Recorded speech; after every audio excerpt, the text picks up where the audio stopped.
Bueno, en la clase anterior dijimos que el sistema nervioso y el sistema endocrino actúan en forma coordinada para regular las funciones del organismo. El hipotálamo es el principal punto de integración entre ambos sistemas.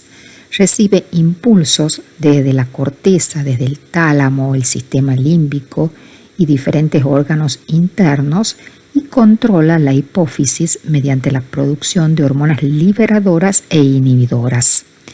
El hipotálamo y la hipófisis regulan todos los aspectos del crecimiento, el desarrollo, el metabolismo y la homeostasis general del organismo.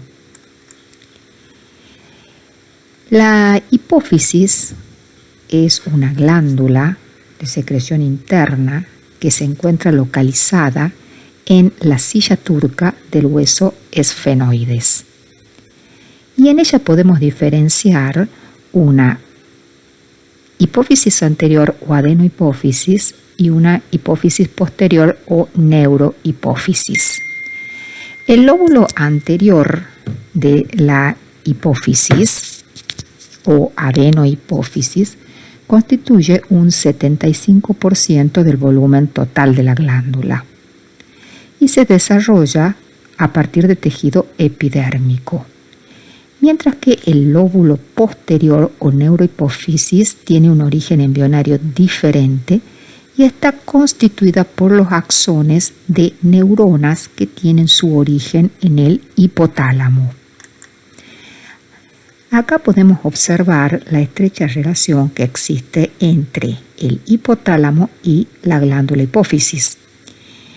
Como ustedes recordarán, el hipotálamo está organizado en distintas áreas que son las que reciben las aferencias desde la corteza, desde el sistema límbico, desde el tálamo o incluso desde diferentes órganos, como el área hipotalámica anterior, el área hipotalámica dorsal, el área preóptica. Y además tenemos los núcleos que tienen, que dan origen a neuronas que llevan a su vez información hacia distintas regiones del sistema nervioso central.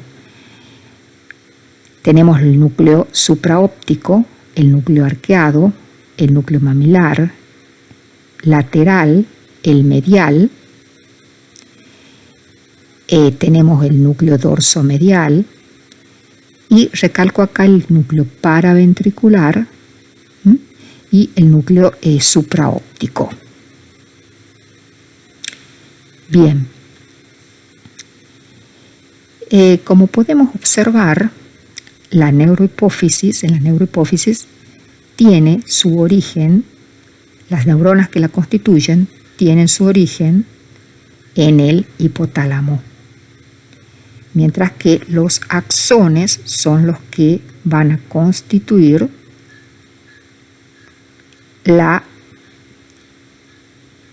el lóbulo posterior de la hipófisis. Mientras que en la hipófisis anterior podemos observar que tiene conexión con el hipotálamo a través de vasos sanguíneos que constituyen lo que se conoce como el sistema porta hipotálamo hipofisiario.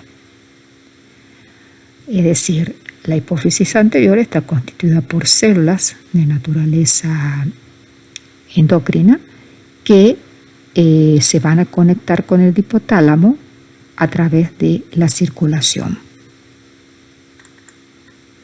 Acá podemos observar en este esquema del libro de qué manera se produce la regulación de la liberación de hormonas de la adenohipófisis.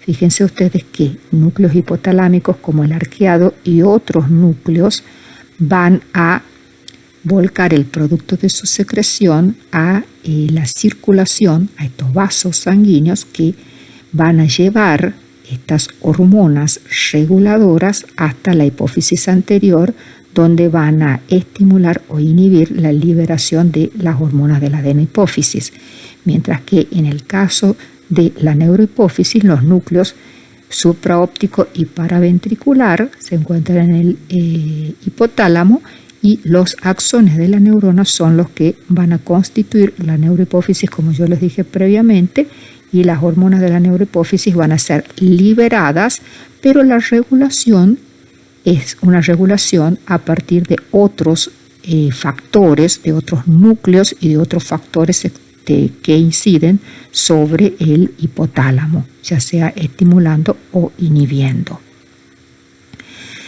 En este esquema les recuerdo cuáles son las estructuras del sistema límbico. Fíjense ustedes que tenemos el giro cingulado, el fornix,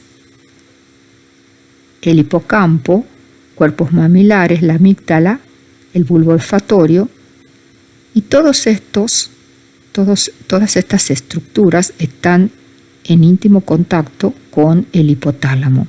¿Esto qué significa? Si nosotros recordamos que el sistema límbico es el centro, se puede considerar el centro de las emociones, podemos ver de qué manera las emociones pueden incidir sobre el control de la liberación y regulación de hormonas por parte del hipotálamo. Bueno, veamos un poco la irrigación de la glándula hipófisis para entender de qué manera se conectan el hipotálamo con la hipófisis anterior.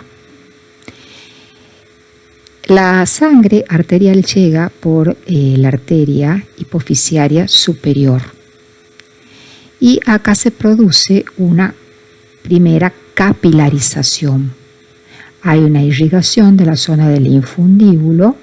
Entonces estos capilares arteriales luego se transforman en capilares venosos que van a constituir luego una vena porta hipofisiaria que va a llegar hasta la hipófisis anterior, donde se va a capilarizar nuevamente.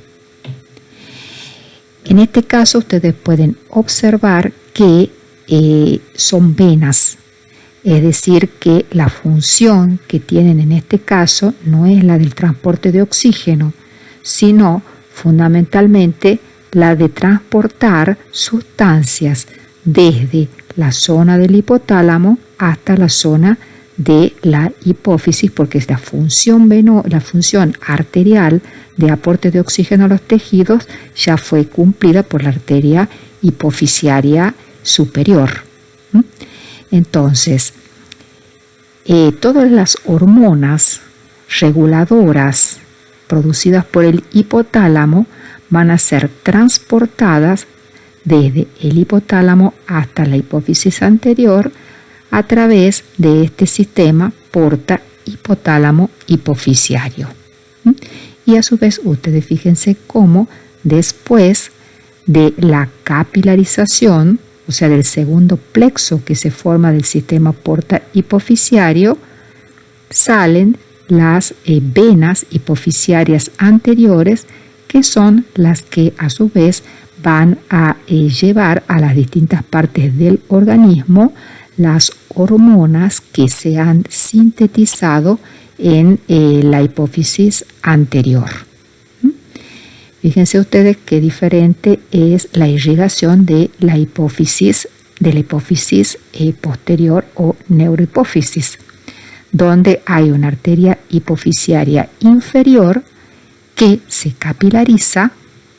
Luego estos capilares arteriales se transforman en capilares venosos, y luego vamos a tener las venas hipofisiarias posteriores, que van a ser las que lleven las hormonas de la hipófisis posterior hasta los órganos diana.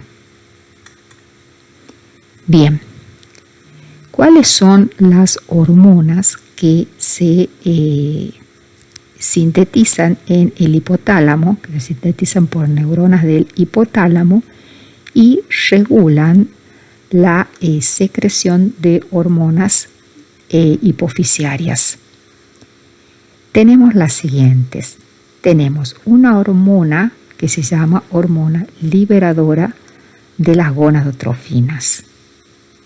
Estas hormonas liberadoras de las gonadotrofinas, repito, se sintetizan en el hipotálamo y van a ser transportadas por este sistema porta-hipotálamo hipofisiario hasta la adenohipófisis o hipófisis anterior.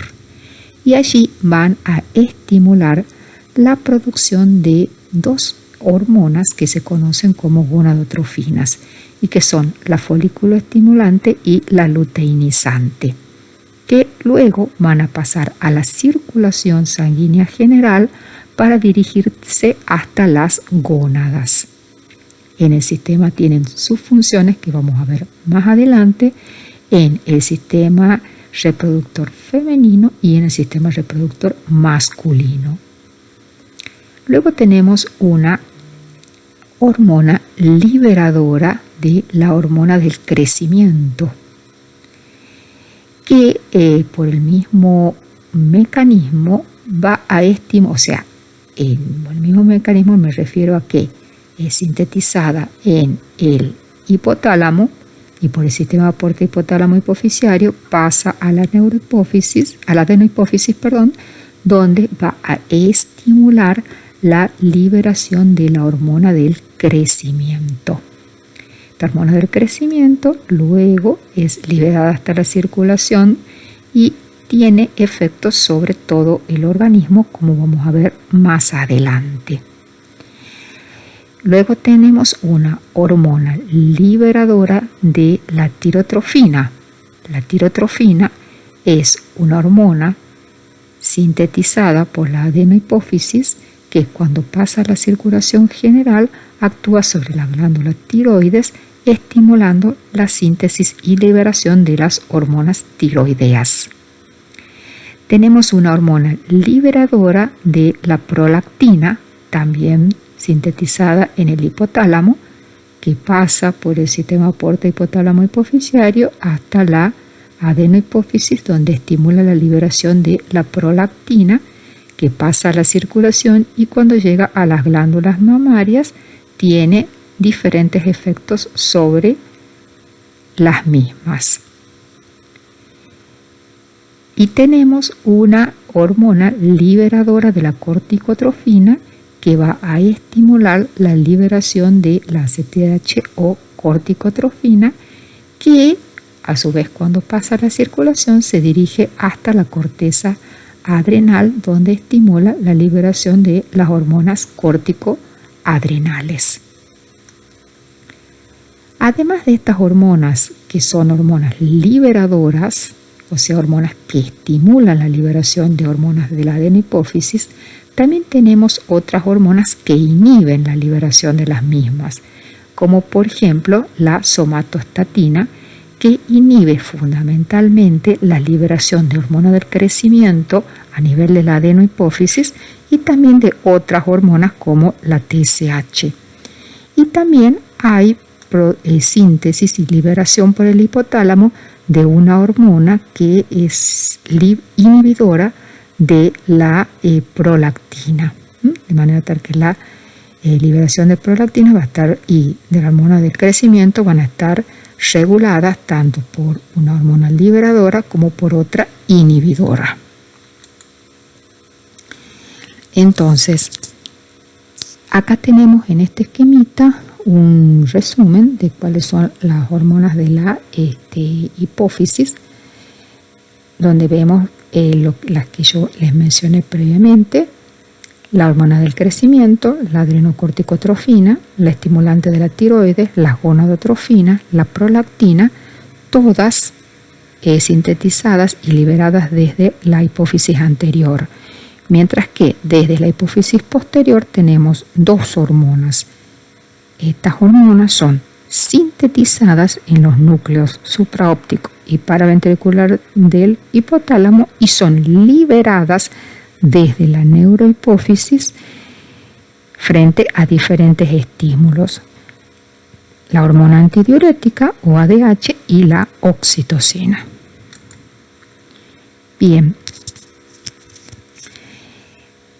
como yo les mencioné previamente, en la hipófisis hay células que tienen una naturaleza endocrina y que son células que van a producir las distintas hormonas y que se pueden identificar cuando se hacen tinciones del tejido y después se observan al microscopio. Son células que tienen sus características particulares. Son las células somatotrofas, que son las que sintetizan la hormona del crecimiento, las tirotrofas, que sintetizan la tirotrofina, las gonadotrofas, que sintetizan la folículo estimulante y la luteinizante, las lactotrofas, que sintetizan la prolactina, y las corticotrofas, que sintetizan la ACTH o corticotrofina. Fíjense ustedes que tienen diferencias desde el punto de vista histológico, o sea, en su morfología. Bueno, la secreción de las hormonas de la hipófisis anterior es regulada, como les decía yo, por hormonas hipotalámicas reguladoras, pero también por mecanismos de retroalimentación, de los cuales algo vimos en la clase pasada. Pasemos a ver cada una de las hormonas de la hipófisis anterior. Tenemos la hormona del crecimiento. Como dijimos, es producida por células que son somatotrofas. Las células blanco sintetizan los llamados factores de crecimiento tipo insulina o somatomedinas. ¿Cuáles son esas células blanco? El hígado, el músculo esquelético, el cartílago y los huesos. ¿Cuál es la función de la hormona de crecimiento? Aumenta la liberación de glucosa por el hígado y tiene un efecto en general que es antagónico al efecto de la insulina. Incrementa el crecimiento de las células y también su división,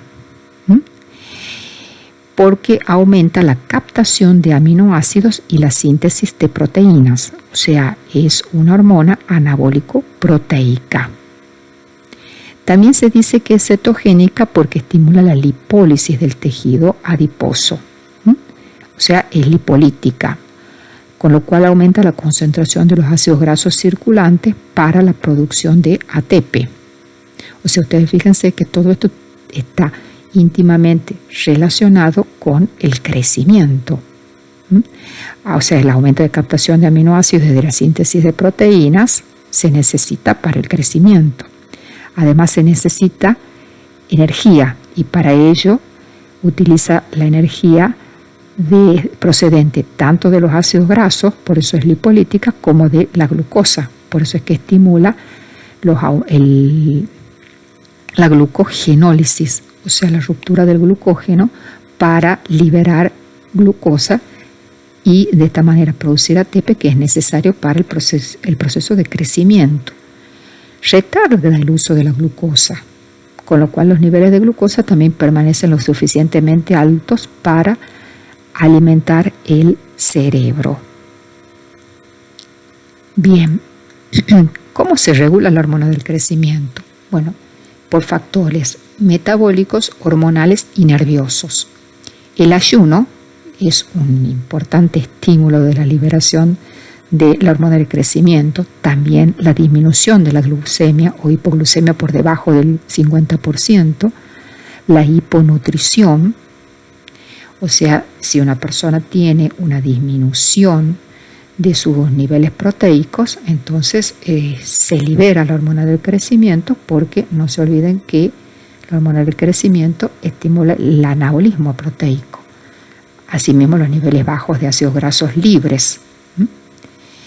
¿Qué pasa durante el ayuno? Porque el ayuno es un importante estímulo para la liberación de hormona del crecimiento, porque se degradan proteínas musculares y se consume glucosa.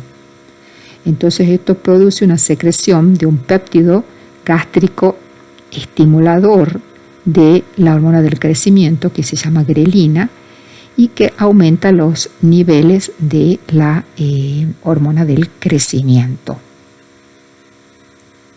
Dentro de los factores hormonales, bueno, ya vimos que hay neurohormonas hipotalámicas, que son la hormona liberadora de la hormona del crecimiento. Esta se estimula con el hambre o el estrés. A ver, dijimos, no se olviden, que todos estos factores hipotalámicos a su vez están regulados por factores que son factores externos. ¿Por qué? Porque recibe el hipotálamo aferencias desde el sistema límbico, mesencefálico, desde la corteza y desde otros órganos. Entonces se pueden estimular con el hambre o el estrés la liberación de la hormona del crecimiento y también de la somatostatina, que inhibe la hormona del crecimiento y disminuye la sensibilidad de las células productoras de hormona del crecimiento a la acción de la somatotropina, de la hormona liberadora de somatotropina, perdón.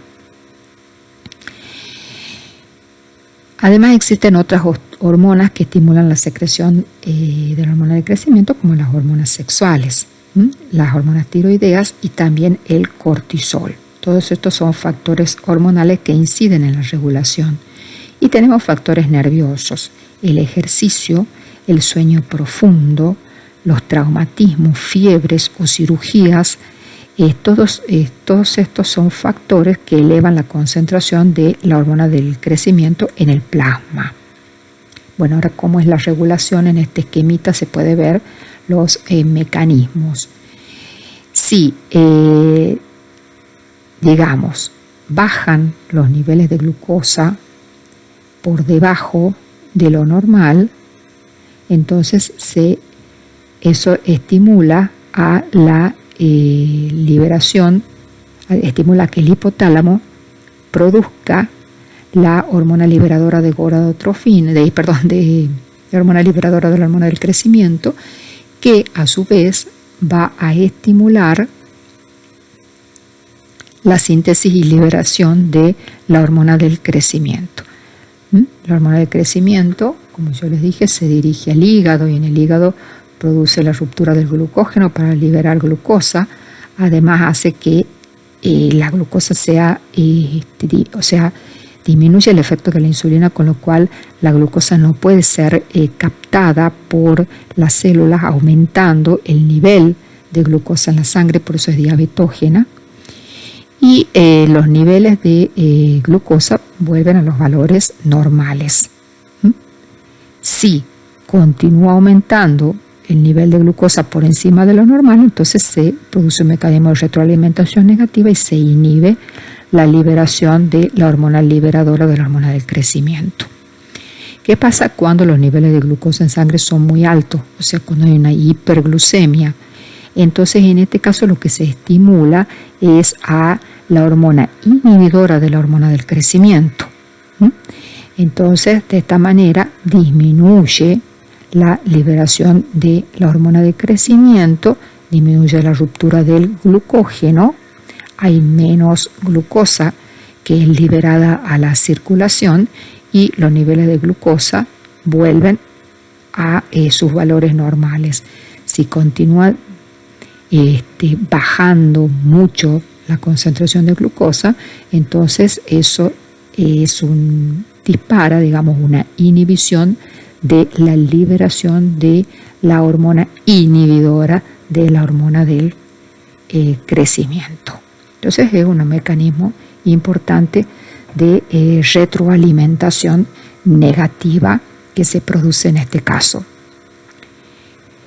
Entonces, como yo les decía, en definitiva es la hormona de crecimiento, se ve muy interesante porque es lipolítica, o sea que produce catabolismo del tejido adiposo y por este motivo es utilizada a veces por los fisicoculturistas o por personas que quieren aumentar su masa muscular, pero tiene un efecto secundario que es el exceso de hormona de crecimiento aumenta la glucemia.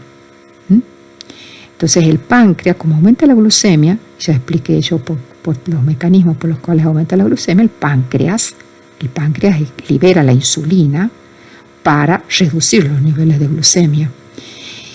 Y llega un momento en que las células del páncreas, que se llaman células betas, que son las que liberan insulina, sufren lo que se llama un burnout, o sea, se agotan. Y como consecuencia de ello se puede producir una diabetes de tipo 1. Se causa una diabetes mellitus cuando la actividad insulínica no es la adecuada también. Es decir, puede ser que desencadene una diabetes tipo 1 donde no hay producción de insulina porque las células beta se agotaron, o bien puede ser que produzca una diabetes mellitus de tipo 2 cuando la actividad de la insulina no es la adecuada, o sea, cuando hay una baja sensibilidad a la insulina puede llegar a desencadenar la diabetes mellitus tipo 2. Bueno, cuando hay un exceso en la liberación de la hormona del crecimiento, se produce una patología que se conoce como el gigantismo, que se da cuando ese exceso en la liberación se produce antes del cierre de las epífisis con las diáfisis, mientras que cuando el exceso de la hormona del crecimiento se produce cuando ya se cerraron las epífisis con las diáfisis, se produce otra patología que se conoce como la acromegalia. Bueno, otra de las hormonas de la hipófisis anterior es la hormona estimulante de la tiroides o TSH.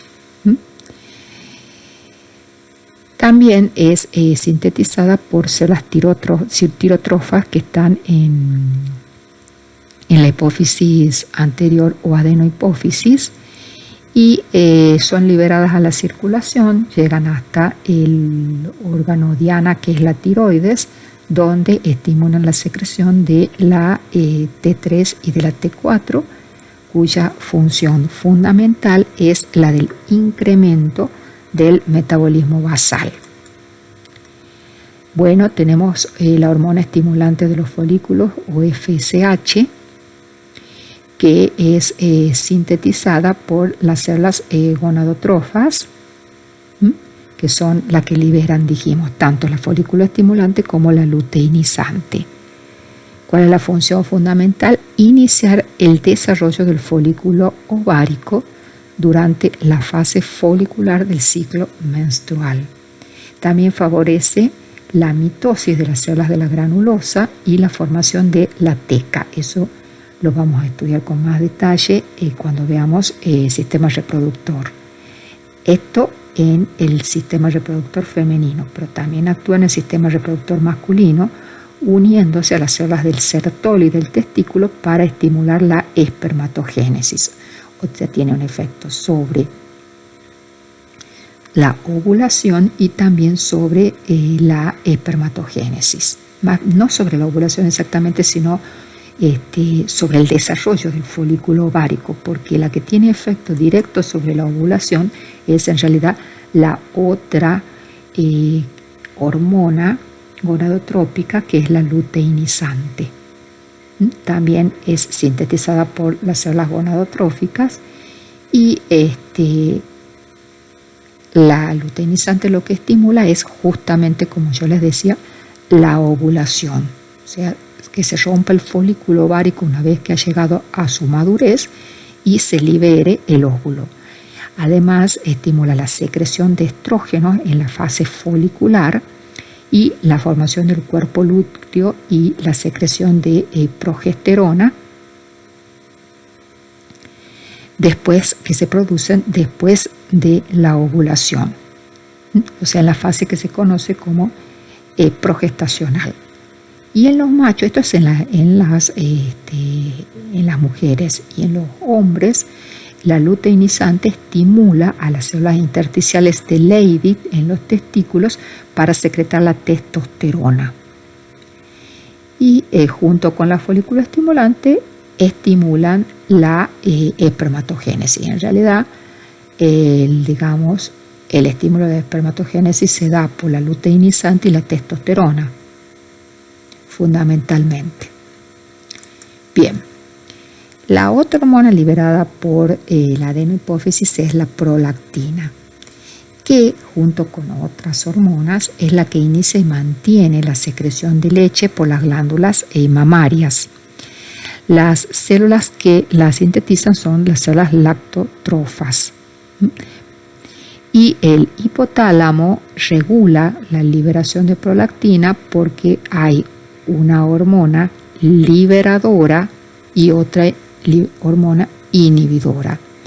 Bajo ciertos estímulos, como por ejemplo la estimulación del pezón, el estrés o el ejercicio, las células producen una prolactina que va a estimular a las células mamarias para que capten agua y sinteticen lactosa, lípidos y proteínas que son necesarias para la producción de leche.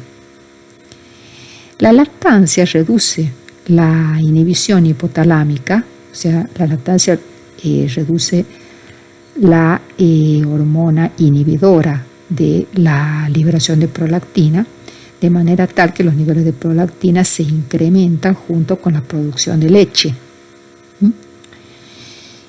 Y la prolactina inhibe la liberación también de las hormonas liberadoras de gonadotrofinas, disminuyendo los niveles de folículo estimulante y de luteinizante, de manera tal que durante la lactancia se reducen los niveles de las gonadotrofinas. Bueno, la otra hormona sintetizada y liberada por la adenohipófisis es la ACTH o adrenocorticotrofina, sintetizada por las células corticotrofas.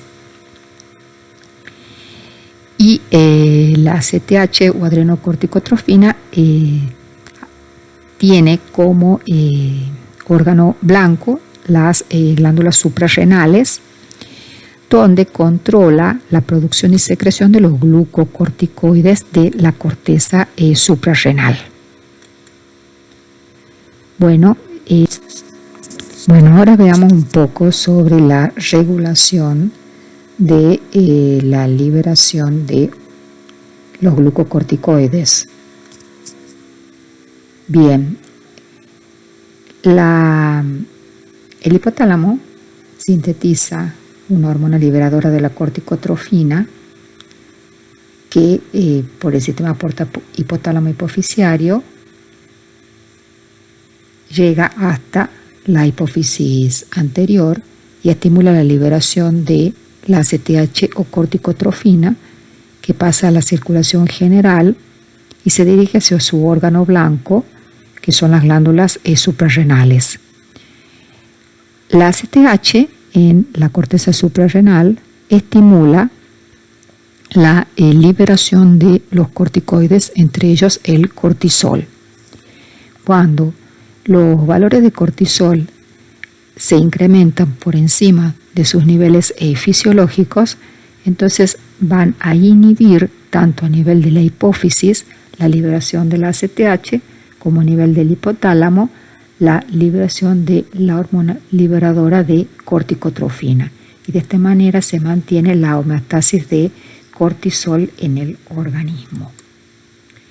Bueno, tenemos también otra hormona que se llama la hormona estimulante de los melanocitos, que a través de la sangre llega hasta los melanocitos, que son unas células que están en la capa externa de la piel, de la epidermis, y que sintetizan la melanina, que es un pigmento que produce la pigmentación de la piel en los vertebrados. Las hormonas liberadoras del hipotálamo incrementan la liberación de esta hormona estimulante de los melanocitos desde la adenohipófisis, y esta hormona es secretada por las células corticotrofas. Bueno, ahora vemos un poquito de la hipófisis posterior o neurohipófisis. Hemos dicho que en la neurohipófisis no se sintetizan las hormonas, sí se almacenan en la misma y desde allí pueden ser liberadas. ¿Cuáles son las hormonas de la hipófisis posterior? la oxitocina y la hormona antidiurética.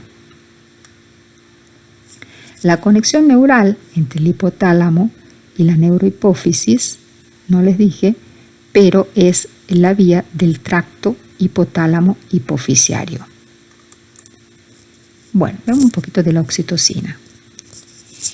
Fundamentalmente las células diana de la oxitocina se encuentran en el útero y en las glándulas mamarias, que están involucradas en lo que se conocen como reflejos neuroendocrinos.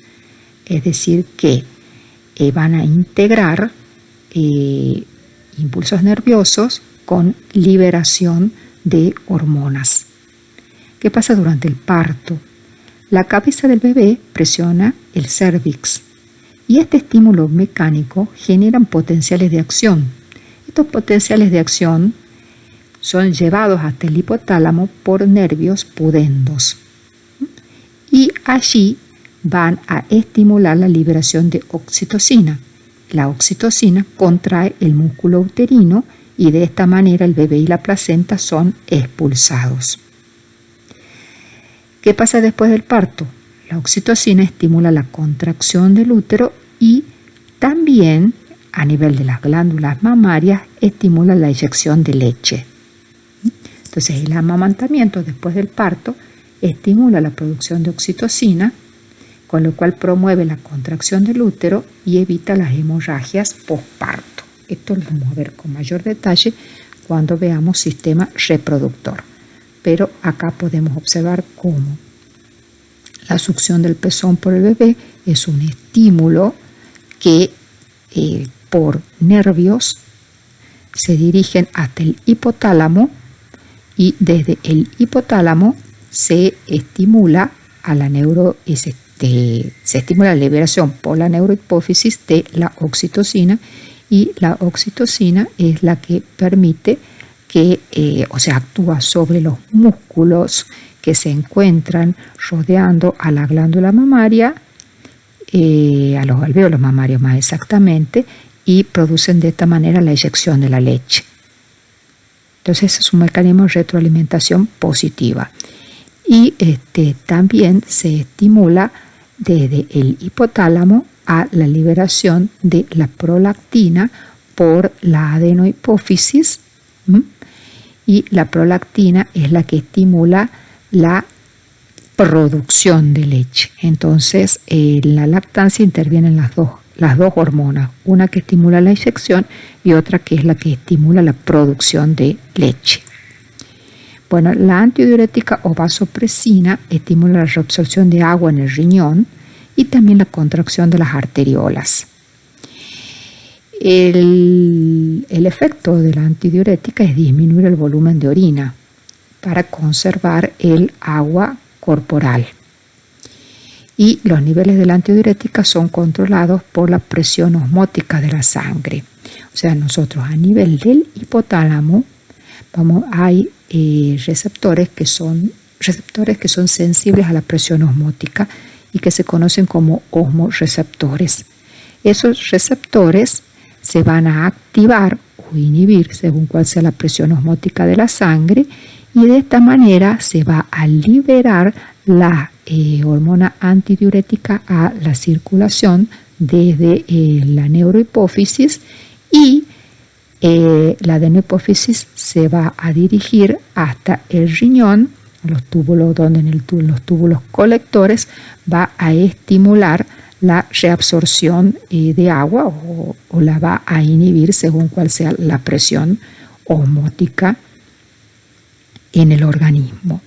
También el otro efecto que tiene es el de producir la contracción de las arteriolas. ¿Cómo se regula? Y bueno, por ejemplo, una deshidratación aumenta la presión osmótica. Entonces, ante un aumento de la presión osmótica, se activan estos osmoreceptores y se libera la hormona antidiurética. Al liberarse la hormona antidiurética, se produce una resorción de agua en los túbulos colectores para que aumente de esta manera la volemia del individuo. O sea, aumente la cantidad de líquido. También van a actuar sobre las glándulas sudoríparas, disminuyendo el sudor, y va a contraer las arteriolas, con lo cual se produce un incremento de la presión sanguínea.